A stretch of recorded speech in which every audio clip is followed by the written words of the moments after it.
Good morning, dear students. In the series of direct and indirect narration, today's topic is imperative sentence. आज्ञार्थी वाक्याचं indirect narration कसं करायचं?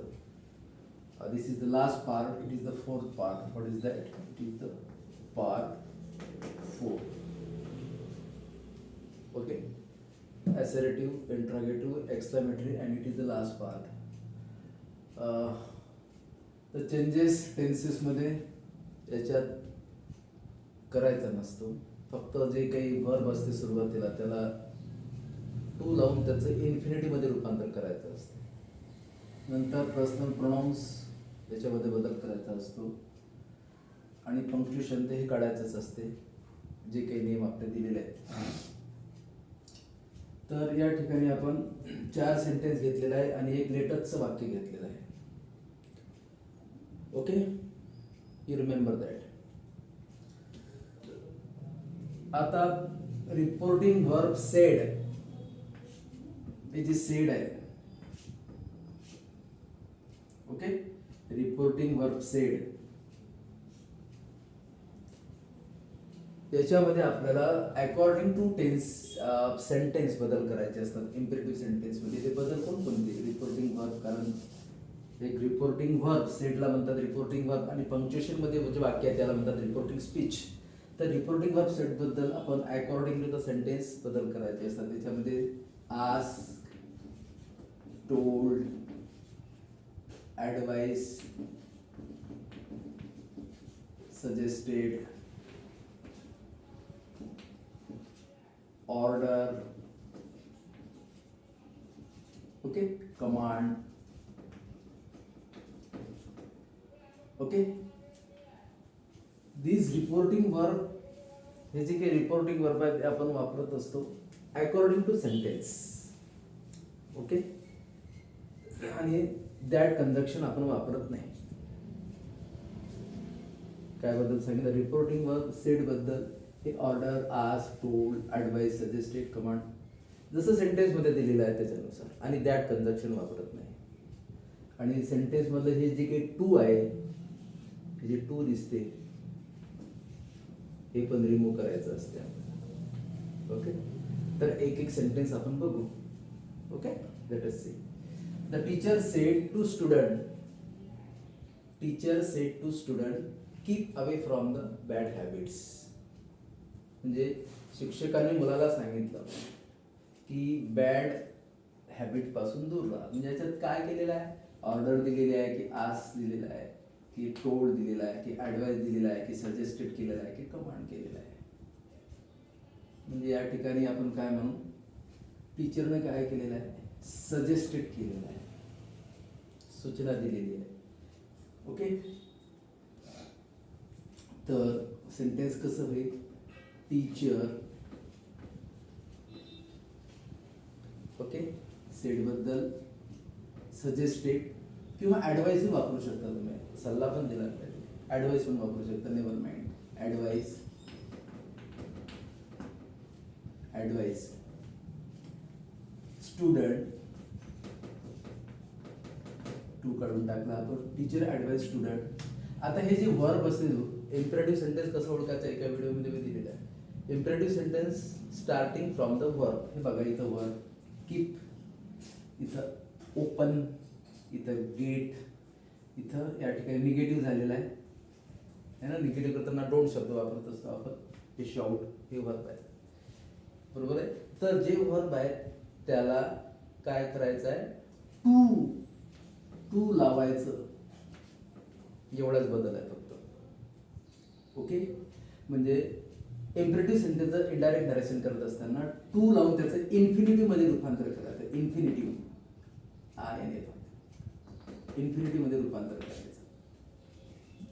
जे वाक्य कसं येईल मग?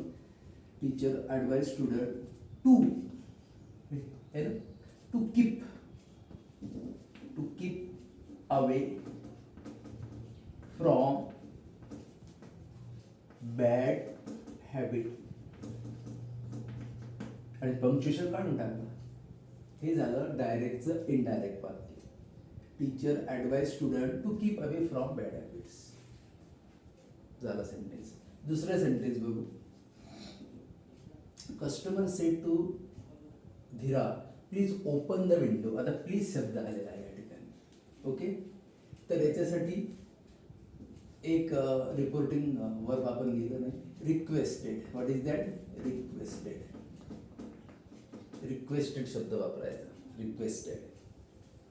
ओके, म्हणजे कस्टमरने धीराला रिक्वेस्ट केली की प्लीज ओपन द विंडो. कृपा करून जे काही प्लीज वगैरे शब्द असतात त्याच्यासाठी रिक्वेस्टेड रिपोर्टिंग वर्ब डेफिनेटली वापरायचं. कसं येईल वाक्य मग? Customer requested. दॅट कंजक्शन येत नाही. Okay, remember that. म्हणजे इंट्रागेटिव्ह म्हणजे प्रश्नार्थक आणि इम्परेटिव्ह सेंटेन्समध्ये दॅट कंजक्शन वापरत नाही. कस्टमर रिक्वेस्टेड धीरा, हे पण टू निघून जाईल. धीरा. ओके, प्लीज शब्द जसा तुझ्याच ठेवायचा. ओके, प्लीज प्लीज शब्द काढू नका, कारण प्लीज बद्दल आपण काय वापरलेलं आहे? रिक्वेस्टेड. काय? ओपन. याला to open. To open the window. To open the window झालं. पंक्च्युएशन मार्क काढून टाकलं. तिसरं वाक्य. He said to me get out. त्यानं मला म्हटलं गेट आउट, कारण गेट आउट काय काय केलेलं आहे त्यांनी? या रिपोर्टिंग वर्बला काय वापरणार आपण? काय वापरणार आहे? त्याने ऑर्डर दिली या ठिकाणी. ऑर्डर शब्द कुठे आहे? हे ऑर्डर. म्हणजे he order. He order me. He order me. हे जे वर्ब आहे त्याला टू लावायचं. To get out. To get out. Okay, full stop. नंतर चौथं वाक्य. Hina said to Meena do not shout. आता हे डू नॉटचं वाक्य आहे. ओके, कसं आहे? Hina said to Meena do not shout.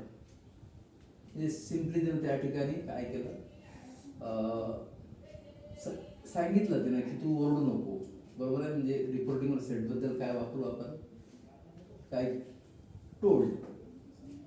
Hina told Meena. Hina told Meena. Do not आहे ना, नॉट टू करायचं. Not to shout. डू नॉटच्या ऐवजी काय करायचं? Not to shout. डू नॉटचे जे वाक्य असतात बरोबर आहे त्याचे not to shout. Okay, so हे 4 सेंटेन्स आपण कशाचे घेतले? Imperative sentences. काय करायचं? जे वर्ब असते त्याला टू लावून इन्फिनिटिव्हमध्ये रूपांतर करायचं. फंक्शनचं जे सेंटेन्स आहे ते काढून टाकायचं आणि अकॉर्डिंगली सेंटेन्स ॲडवाइस दिलेला आहे की कमांड आहे की रिक्वेस्ट आहे की सिम्पली सांगितलेलं आहे. बरोबर आहे. प्लीज वगैरे शब्द रिक्वेस्ट केलेली आहे, सजेस्टेड केलेलं आहे की ॲडवाइस केलेलं आहे ते वापरायचं. आता एक वाक्य आहे याच्यामध्ये लेटसचं एक वाक्य असतं. लेटस. बघा लेटस. लेटसच्या वाक्यामध्ये काय करायचं? लेटसबद्दल काय वापरायचं? एक सिंपल नियम आहे. काय वापरायचं? दे शूड. दे शूड हा शब्द वापरायचा लेटसबद्दल. लेटसचं वाक्य या इनडायरेक्ट नॅरेशनमध्ये असतात. तर या ठिकाणी कसं वाक्य? I said to my brother. I said बद्दल काय वापरणार? Told. I told my brother.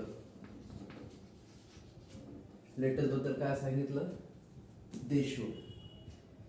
I told my brother they should. They should go out for walk. असे भरपूर सेंटेन्स डायरेक्ट इनडायरेक्टचे तुम्ही बघून याच्यावरून लेटसचे वाक्य पण करू शकता. Okay, so this is all about the imperative sentence. Imperative सेंटेन्सचं डायरेक्ट इनडायरेक्ट नॅरेशन कसं करायचं याचा एक शॉर्ट मध्ये आपण सॉल्व करण्याचा प्रयत्न केलेला आहे. हे नक्कीच तुम्हाला लक्षात आलेलं असेल. Okay, so you do share, like and subscribe more and more to the student.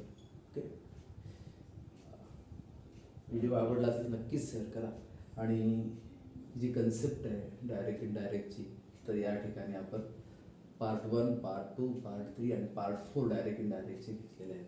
तुम्ही थोडं एक्सप्लोर केलं, त्याच्यामध्ये शोधण्याचा प्रयत्न केला तर नक्कीच तुम्हाला त्याचा फायदा होईल. So this is all about today's lecture. Thank you so much.